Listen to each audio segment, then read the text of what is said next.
네, 안녕하십니까. 예, 신기수입니다. 수요일 날 명인들의 복귀 시작하도록 하겠습니다. 자, 시장이 오늘까지 해서 3거래일째 지금 하락을 하고 있는데, 사실 그 시장이 이번 주에 조정이 좀 들어올 거다 하는 거는 제가 지난주에 미리 말씀을 드렸죠. 지난주는 좋다.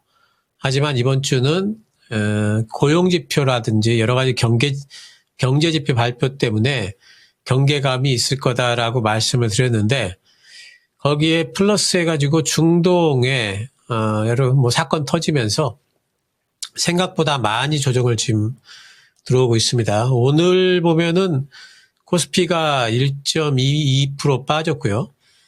코스닥은 상대적으로 조금 견조합니다. 빠지긴 했지만 0.23%밖에 안 빠졌어요.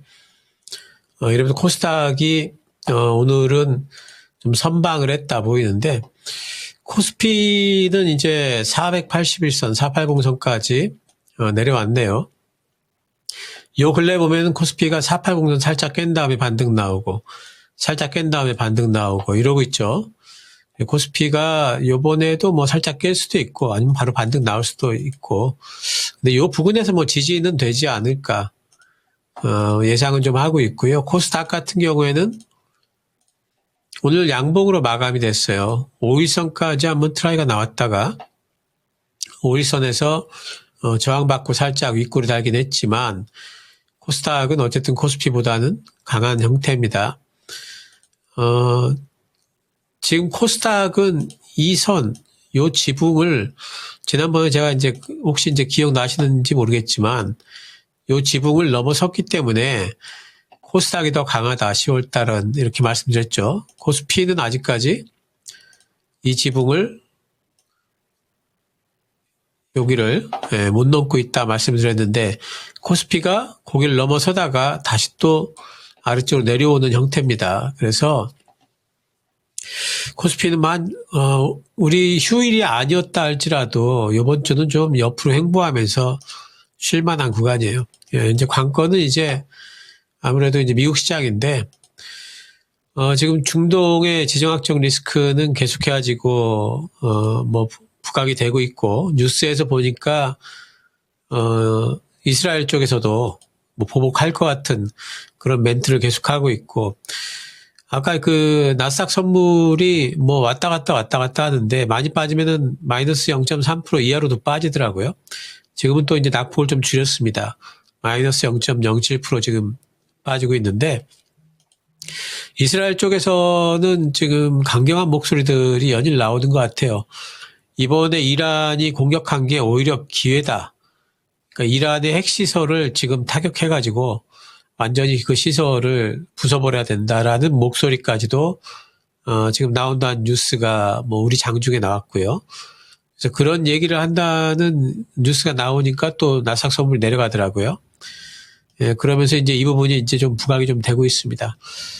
또 이스라엘이 레바논으로 일단 지상군을 투입을 했다라는 뉴스가 나와 있어요. 그래서 그런 부분들도 이제 그러면은 이거 중동전으로 확전되는 거 아니냐. 뭐 이제 이런 여러 가지 이제 우려들이 있는데, 그냥 제 예상에는 단기적으로는 그렇게 이란과 이스라엘이 직접적으로 맞부딪히기는 좀 쉽지 않아요. 왜 그러냐면 지금 이스라엘 입장에서는 레바논으로 이미 지상군을 투입을 했고요. 그 상태에서 이란과의 맞부딪히는 전면전까지 같이 수행하는 거는 사실상 좀 힘들다고 봐야 됩니다. 지금 레바논 들어갔기 때문에 레바논하고도 지금 어떻게 될지, 뭐 헤즈볼라하고도 전면전이 지금 일촉즉발의 위기인데 어찌 될지 모르는데, 지금 그래서 그런 부분들을 동시에 여러 건을 할 준비가 돼 있다라고 네타냐후는 얘기를 하지만 실제로는 그렇게 하기가 힘든 부분이 있고, 또 한 가지는 뭐냐면은 그 이란과 이스라엘은 거리가 참 멀죠. 한 1600km 정도가 떨어져 있습니다. 그렇기 때문에 이제 그런 부분에서 실제로 이제 전쟁을 치르더라도 서로 미사일을 쏜다거나 아니면은 뭐 비행기 띄워서 공중전 이런 거밖에 없는데, 그래서 그런 것들을 수행을 하면서 서로가 직접적으로 엄청난 타격을 주기에는 좀 힘들거든요. 그래서 지금 이스라엘 입장에서도 이란하고의 전면전을 막상 버리자 그러면 여러 가지 걸림돌들이 좀 있기 때문에 당장에 그런 것들이 벌어지지는 않을 것 같아요. 그래서 제 예상에는 지금 이제 그렇다고 이스라엘이 지금 레바논에 지상군 투입한 것도 헤즈볼라하고 전면전을 하겠다라는 것보다도 지금 레바논과 이스라엘의 접경 지역, 이스라엘의 북쪽에 있는 주민들이 자기들 일터로 돌아가야 되는데 지금 헤즈볼라 때문에 못 돌아간다.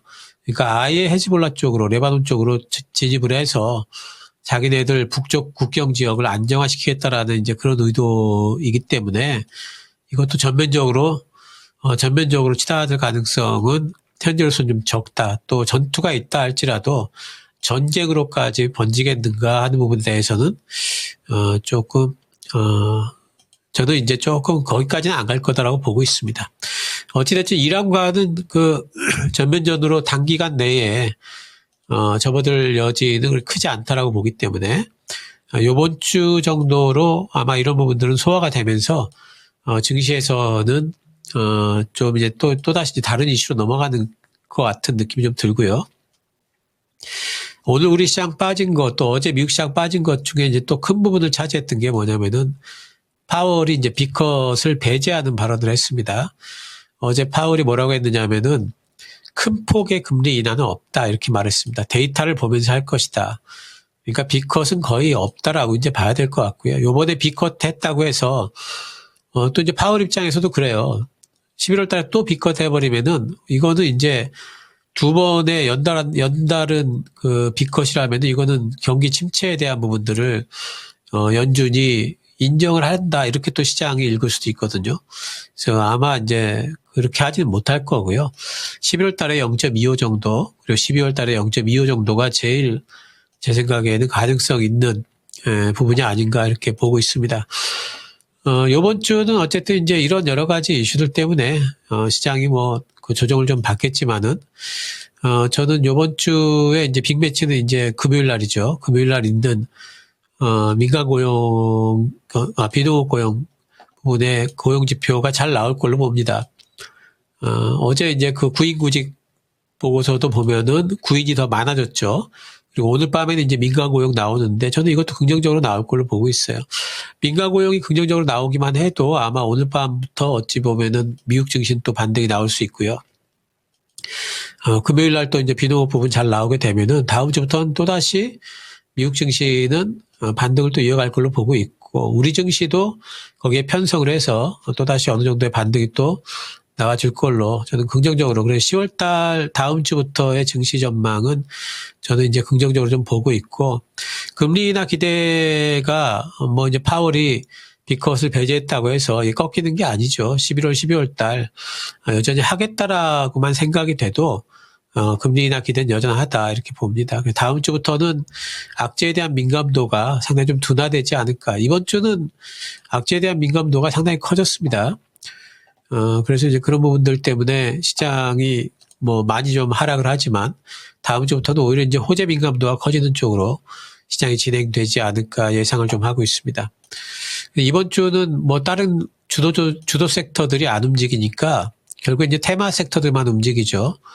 뭐 자율주행 메타버스 뭐 여러 가지 해가지고 이제 움직이는데 이번 주는 계속 그런 것들이 될 것 같아요. 우리는 이번 주 증시가 내일 노니까 내일 쉬니까 내일 모레 하루 남았죠.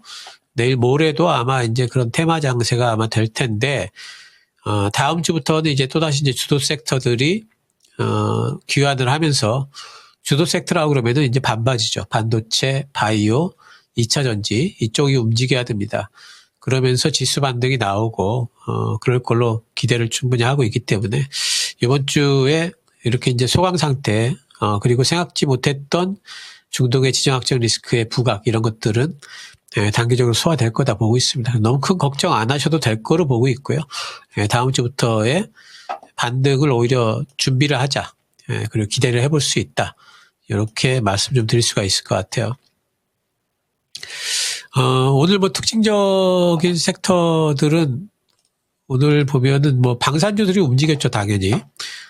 방산주들이 이제 뭐 중동에서 지정학적 리스크 부각됐으니까 방산주들이 움직이는데 하나에어로스페이스 오늘 4% 올랐고요. 현대로템 1.8%, LG 넥선 3% 올랐는데, 보면은, 엊그저께는 안 올랐어요. 사실 하나에어로스페이스도 오히려 빠졌고, 현대로템도 빠졌고, LG 넥선도 빠졌고, 스페코 같은 종목들이 엊그제는 한번 올랐다가 오늘 긴 음봉이 드려지죠.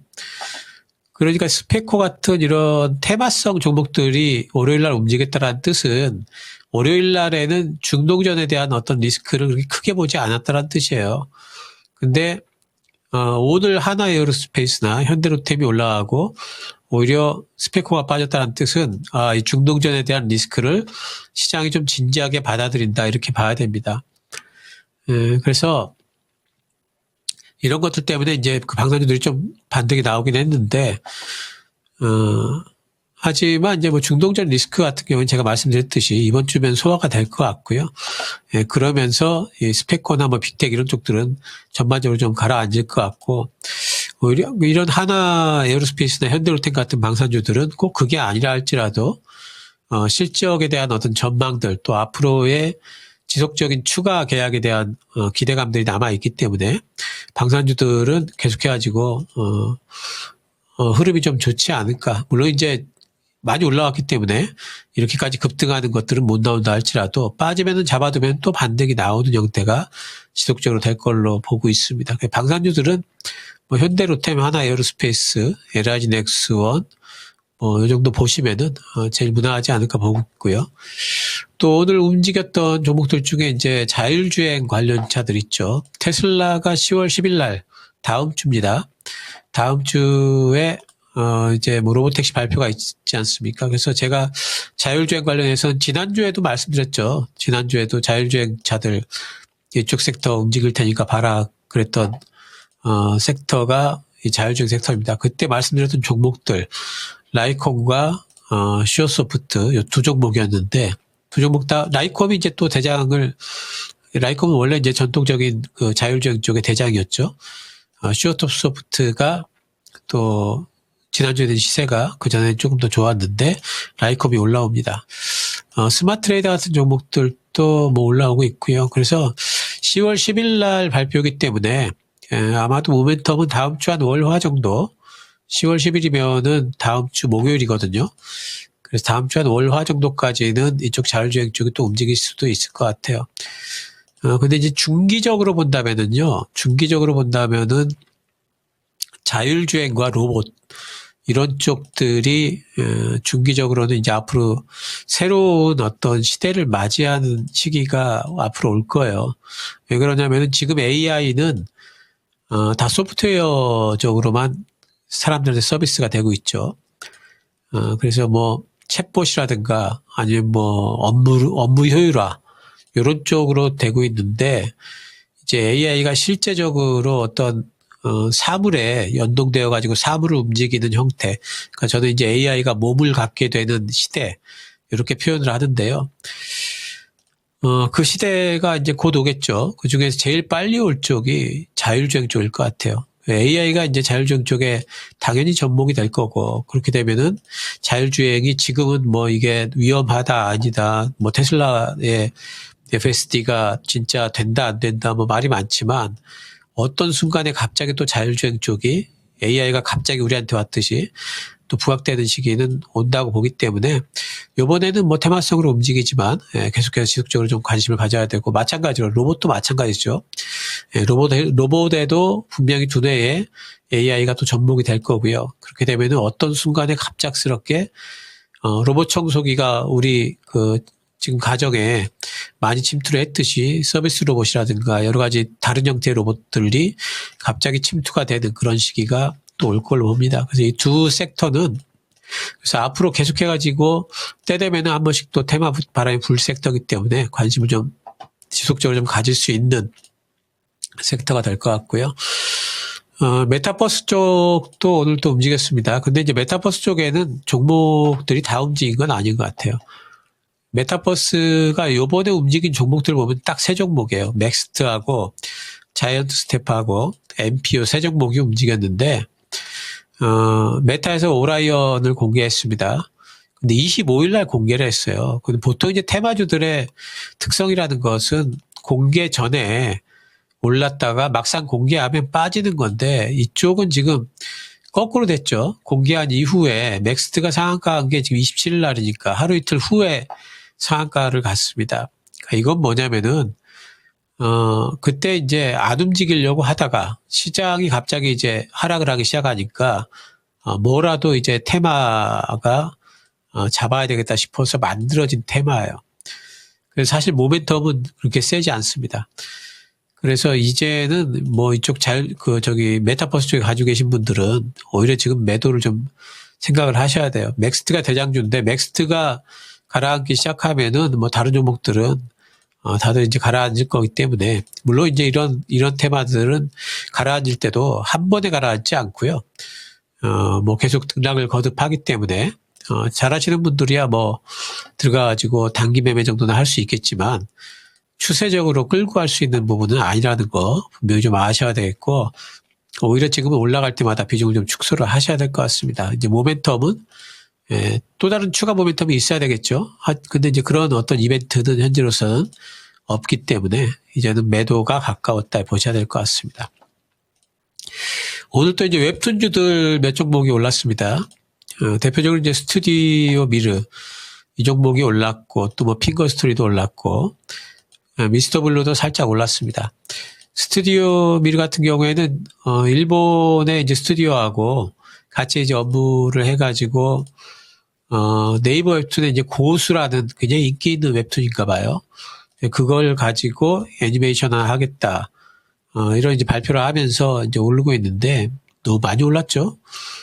2,300원에 지금 4,000원까지 올랐으니까 고가는 4,500원까지 갔었으니까 거의 2배가 갔습니다. 이 정도 올랐으면 이제 많이 올랐다라고 봐야 되겠죠. 핑거 스토리도 아마 이제 스튜디오 미르가 뜨면서 같이 이제 덩다리로 좀 올라온 것 같아요. 근데 이제 다른 종목들을 보면은 전통적으로 이제 웹툰주로 분류되던 미스터 블루도 보면은 오늘 오르긴 했지만 그냥 바닥권이죠. 대원 비디오 같은 경우에도 바닥권 횡보, 키다리 스튜디오도 그냥 바닥권 횡보, DNC 미디어도 바닥권 횡보입니다. 그러니까 웹툰주들 전반적으로 지금 바닥 탈출을 하고 있다 이렇게 얘기하기는 힘들어요. 그래서 그냥 스튜디오 미르의 개별적인 어떤 그 모멘텀으로 핑거 스토리 정도 같이 움직이고 있다라고 봐야 됩니다. 적어도 웹툰주들이 올라온다라고 보려면은 미스터 블루나 대원 미디어 같은 종목들이 이런 박스권 탈출 정도는 하는 걸 좀 보여줘야 되겠죠. 그래서 그럴 수 있지만 지금 보면은 이제 수급이 조금 붙을랑말랑 하고 있죠. 미스터 블루 같은 경우에. 만약 그렇게 된다면은 그러면 이제 전체적으로 좀 움직일 가능성은 있습니다. 눈여겨보고 계시되 진입 타이밍은 조금 더 기다려보시는 게 좋을 것 같고요. 전기차 쪽이 오늘 2차전지 쪽이 에코프로 그룹 쪽이 좋았어요. 에코프로도 4.2%, 에코프로 BM도 3%.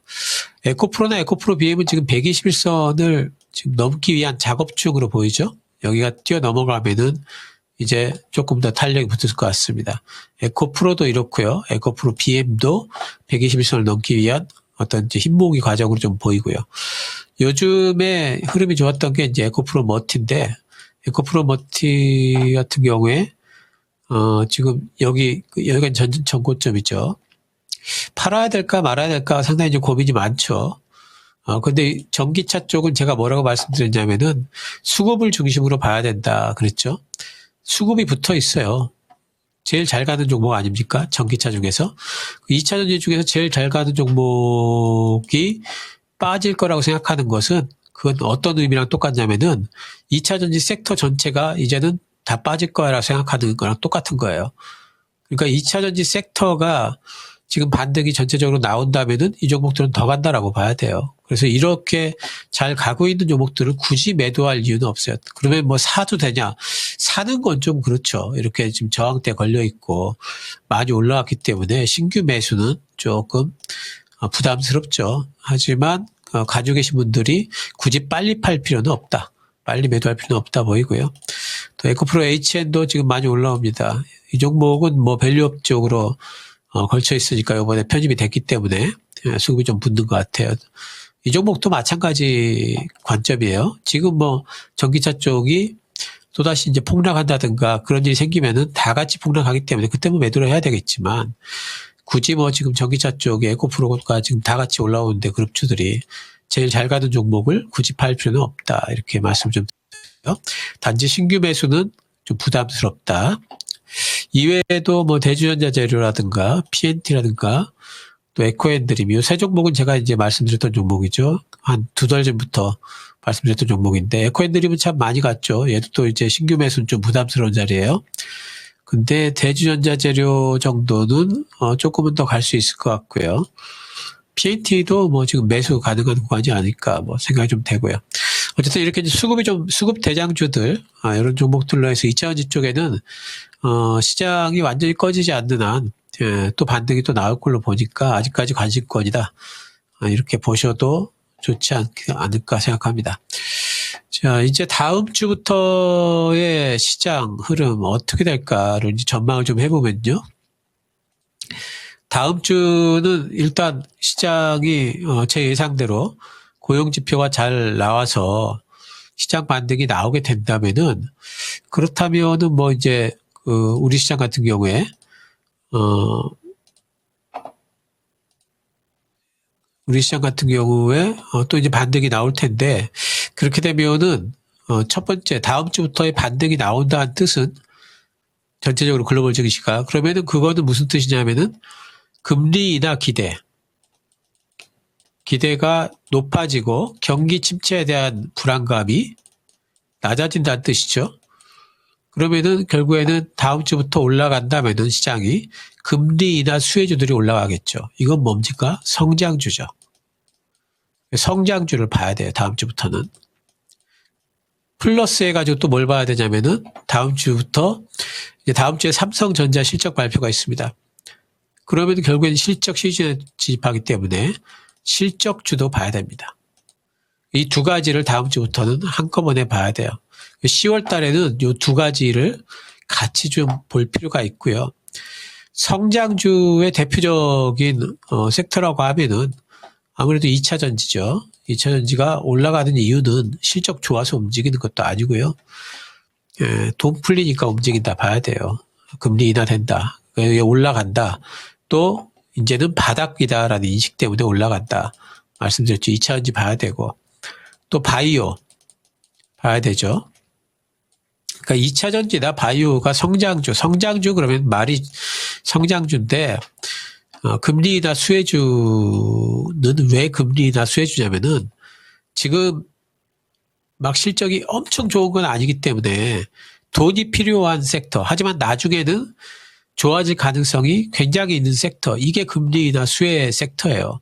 2차 전지 마찬가지죠. 지금 당장에는 좀 겨울입니다. 그래서 돈이 필요한데 돈 조달하려면은 이자가 싸야 되잖아요. 그러면 좋은 거잖아요. 그래서 금리 인하 수혜주가 되는 거예요. 바이오 마찬가지죠. 나중에 이것만 임상 통과되고 승인만 나면은 완전 대박인데 지금 당장에 수익 안 나. 그럼 뭐가 필요해요? 돈 필요하죠. 자금 조달하려면 금리가 싸야 되죠. 그래서 수혜주예요. 이런 겁니다. 또 뭐 자율주행이라든가 자율주행은 제가 이제 아까 말씀드린 약간 테마적으로 접근하셔야 되겠죠. 또 로봇 같은 것도 보셔야 될 것 같아요. 이런 식으로 해서 이런 쪽들이 이제 금리나 수혜 섹터다 이렇게 보시고 자율주행 쪽은 다음 주에 당장에 이제 이벤트가 있기 때문에 10월 10일 전에는 일단 매도는 하셔야 될 거예요. 올라가더라도 그런 식으로만 생각을 하시면 되고요. 또 실적주 이번에 실적 좋을 때들도 또 거의 정해져 있어요. 사실 실적 좋을 때들이 보면은 반도체 지금 뭐 반도체에 대해 가지고 뭐 엄청 이제 매도 리포트가 또 맥쿼리에서도 나왔죠. 맥쿼리에 삼성전자 뭐 목표가 또 낮추고 비중 축소 의견 내고 막 이랬습니다. 근데 이번에 지난달 9월달 실적 보니까 반도체 수출 보니까 엄청 또 수출 우리나라 많이 했습니다. 실적 잘 나올 수밖에 없어요. 물론 기대치보다 덜 나올 거다. 이건 이제 우리나라 증권사를 또 얘기를 하죠. 삼성전자에 대해서. 하지만 4분기부터는 또다시 실적이 올라갑니다. 이거는 눈에 보이는 거예요. 그렇기 때문에 저는 모건스탠리나 맥쿼리 같은 반도체 겨울론, 또 뭐, 뭐 메모리 시장의 어떤 이제 피크론 이런 것들에 대해 가지고 조금 좀 의문이 있어요. 그 모건 스탠리는 자기네들 내부에서도 지금 뭔가 좀 이상하죠. 삼성전자에 대해서는 그 배경이 똑같은데도 불구하고 삼성전자는 목표가를 하향 조정하고, 그리고 TSMC에 대해 가지고는 투자 의견을 상향 조정했습니다. 이거는 뭔가 말이 안 맞죠. 그래서 저는 반도체에 대해 가지고 실적 이번에 발표가 되면서 소부장들도 마찬가지입니다. 분명히 2분기보다 3분기 실적이 좋을 걸로 봐요. 그래서 반도체는 실적 시즌이 오히려 반등 모멘텀을 가져오는 기회다 이렇게 보고 있고요. 삼성전자는 실적 잘 나왔다고 해서 그러면 반등이 나올 건가? 전 삼성전자는 좀 달라요. 왜냐하면 삼성전자는 뭐가 나와야 되냐면은 HBM3 이거 블랙웰에 납품한 소식이 나와야 돼요. 이거 나오기 전까지는 뭐 실적이고 뭐고 안 먹힐 거예요. 그래서 요 소식이 나오기 전까지는 제대로 된 반등이 안 나올 텐데, 요 소식 나오면은 반등이 나올 겁니다. 예.